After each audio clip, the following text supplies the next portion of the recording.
Oke, selamat siang semuanya. Perkenalkan, nama aku Elisa Dwiani. Aku dari Teknik Industri Angkatan 2024 dengan akhiran NIM 037.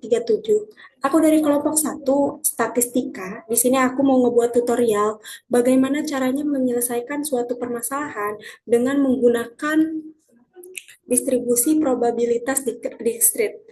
Nah, eh, memecahkan permasalahannya ini aku mau menggunakan dua software yang sudah ditentukan, yaitu software Excel dan software RStudio. Di sini aku mau ngejelasin dulu, mau tutorin dulu Excel Excel ya teman-teman.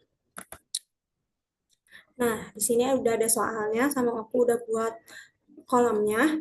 Nah, soal nomor satu ini berdasarkan pengalaman seorang penulis novel bahwa rata-rata untuk setiap 600 kata terdapat dua kala salah cetak. Suatu karya novel yang terdiri dari 2.500 kata, hitunglah peluang bahwa di dalam novel tersebut terdapat 3 buah kata salah cetak. Nah, nomor satu ini kita analisis dulu teman-teman, sekiranya soal ini tuh termasuk dalam distribusi apa. Nah, setelah kita analisis, baru kita masukkan ke tabel yang sudah kita buat. Nah, setelah aku analisis, di sini nomor satu tuh termasuk ke dalam distribusi Poisson. Mana di sini aku udah ada tabelnya. Nah, di sini kan soalnya tuh eh, terdapat 3 buah kata salah cetak, di mana 3 buah kata itu sebagai X dan kumulatif itu kita tulis false ya teman-teman.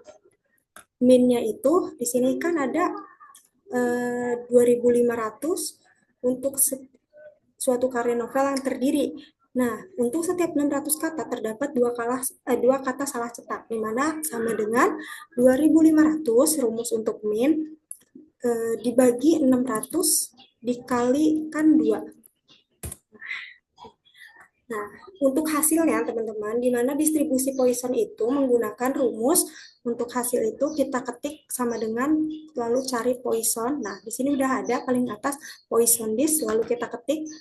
Nah, di sini juga teman-teman sudah tersedia tutorial untuk rumus Poisson disk tersendiri, di mana di sini buka kurung X, titik koma, kita tinggal ikutin arahan dari Excel-nya aja teman-teman. Lalu kumulatif kurung. Nah, di sini hasilnya 0,02. Nah, setelah menentukan hasil di nomor satu, lanjut ke nomor 2, di mana nomor 2 ini sebuah dadu dilemparkan sebanyak 5 kali. Hitunglah peluang kejadian munculnya mata dadu berkelipatan 3 sebanyak 3 kali. Nah, untuk di sini sebanyak 5 kali itu sebagai trials, dilemparkan sebanyak, di mana dilemparkan sebanyak 5 kali berarti kan sini 3. Nah, untuk kumulatifnya sama kayak tadi teman-teman, kita tetap ketik false. Lalu probability-nya ini eh, karena di sini mata dadu berkelipatan 3 sebanyak 3 kali, jadi kita buat 0,33. 0,33. Lalu untuk hasilnya teman-teman, kita menggunakan rumus binom, di mana sama dengan binom. Nah, di sini ada binom list paling atas, ketik lagi. Nah, di sini juga sama kayak rumus yang tadi yang Poisson, udah ada arahannya di sini, mana buka kurung number, lalu trial, lalu probability, dan yang terakhir kumulatif. Lalu tutup kurung, enter. Nah, di sini langsung ada hasilnya teman-teman 0,16. Nah, setelah kita dapatin hasilnya, kita lanjut ke soal nomor 3, di mana soal nomor 3 ini, di sebuah stasiun kereta api, diketahui bahwa probabilitas kereta api berhenti di peron 1, 2, dan 3 secara berturut-turut adalah 0,22, 0,17, dan 0,61. Hitunglah probabilitas dua kereta api berhenti di peron 1, satu kereta berhenti di peron 2, dan 3 kereta berhenti di peron 3. Nah, setelah kita analisis ya teman-teman, nomor 3 ini termasuk ke dalam distribusi multinomial. Di mana sini tabelnya udah aku buat distribusi multinomial. Nah, kita masukin satu-satu. Dimana kan ini secara berturut-turut adalah 0,22, 0,17, dan 0,61 di soalnya. Nah, ini kita jadikan sebagai P1. 0,22, 0,17, 0,61. Nah, X-nya kita gunakan eh, X-nya itu kita gunakan diferan, itulah probabilitas kereta di peron satu kereta. Nah, ini probabilitas dua kereta, kan di sini dua kereta berarti dua, lalu satu kereta, lalu satu, lalu yang terakhir tiga kereta. Nah, selanjutnya kita menentukan totalnya teman-teman. Di mana menentukan totalnya itu dengan rumus sama dengan produk. Sum produk ya teman-teman. Nah, di sini udah ada. Nah, di sini kita tarik aja.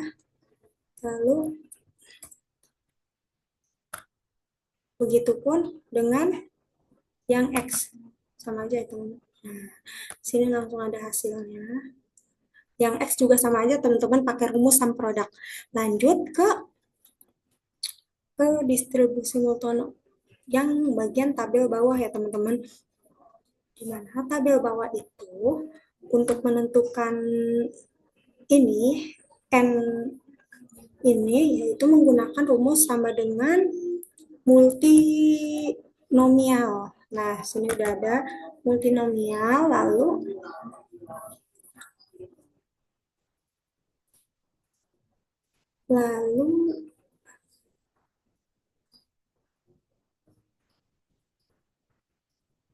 ini kita tarik sini.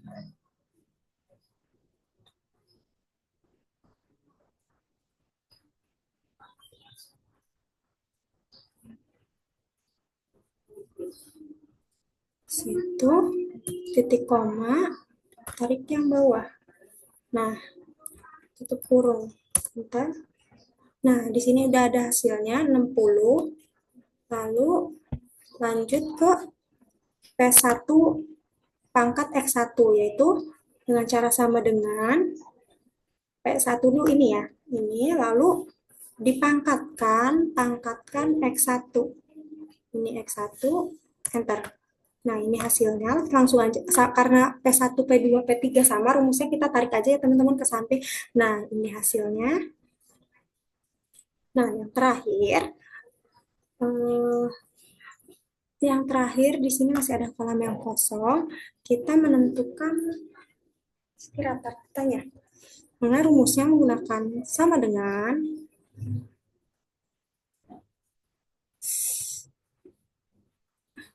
ini dikalikan dengan ini dikalikan dengan P2 dikalikan dengan P3.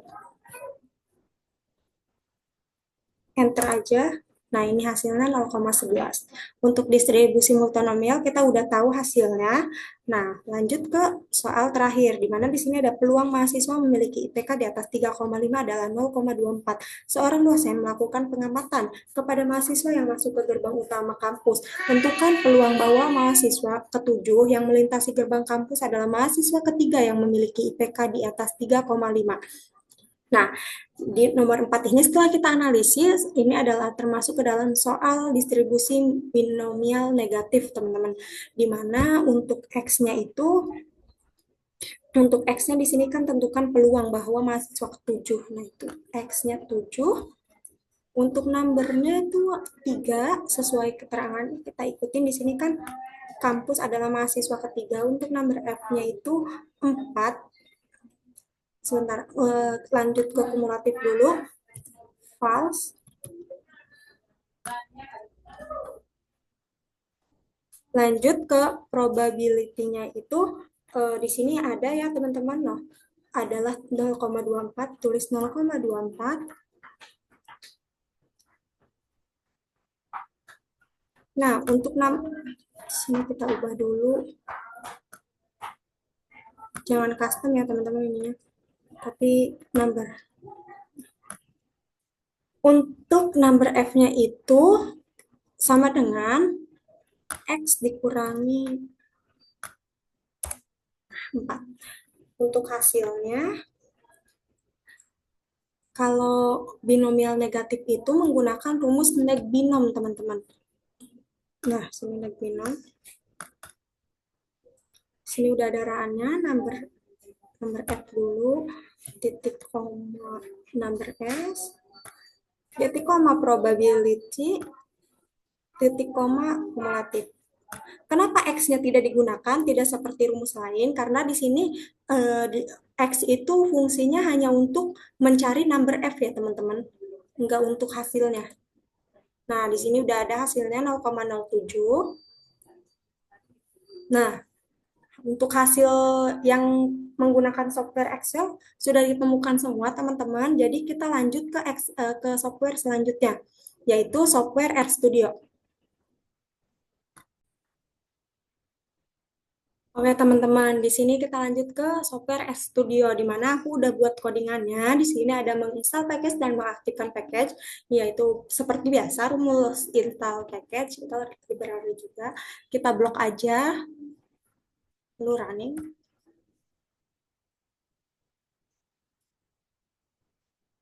Nah, lanjut ke distribusi binomial. Tadi kan emang kita ada 4 ya distribusi, yaitu ada distribusi binomial, ada distribusi Poisson, ada distribusi binomial negatif, sama ada distribusi multinomial. Nah, sini udah aku cantumin semua keempat distribusi yang tadi udah kita kerjain di Excel, di mana ada distribusi binomial dulu.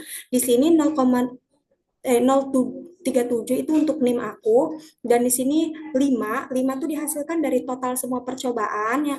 Nah, 0,3 itu peluang kejadian sukses, dan 3 itu didapatkan dari jumlah sukses yang diharapkan. Mana langsung kita blok aja, lalu kita running.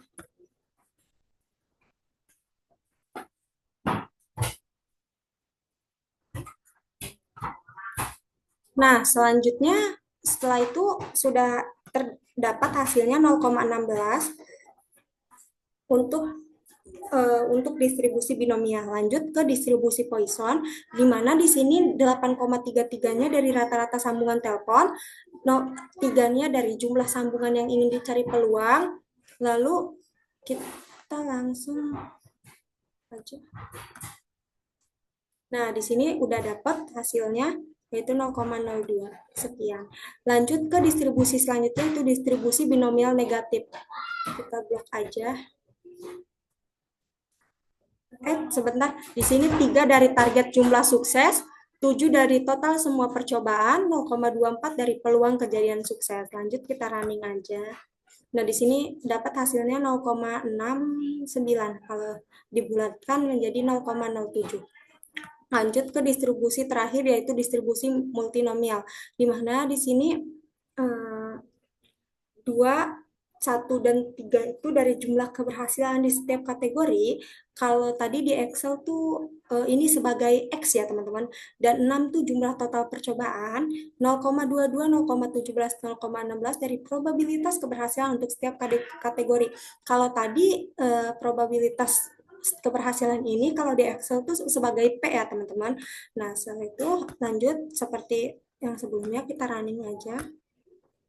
Nah, di sini udah nemu juga hasilnya 0,11.